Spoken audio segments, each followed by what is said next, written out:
فطرانہ ایک زکوٰۃ یا صدقہ ہے جو رمضان المبارک کے روزے ختم ہونے پر واجب ہوتا ہے۔ صحیح بخاری حدیث نمبر 1509 میں ہے،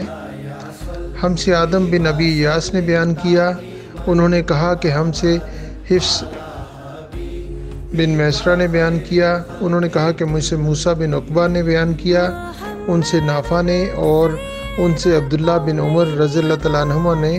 کہ نبی کریم صلی اللہ علیہ وسلم نے صدقہ فطر نماز عید کے لیے جانے سے پہلے پہلے نکالنے کا حکم دیا تھا۔ سنن ابن ماجہ کتاب زکوٰۃ باب صدق الفطر میں ہے، صدقہ فطر کی اہمیت اس قدر زیادہ ہے کہ نبی کریم صلی اللہ علیہ وسلم کی حدیث ہے کہ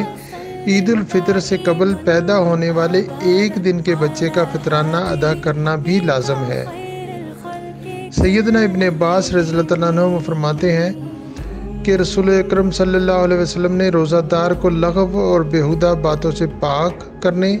اور مساکین کو کھلانے کے لیے صدقہ فطر مقرر فرمایا ہے۔ سب سے زیادہ آپ کی ہر بات کا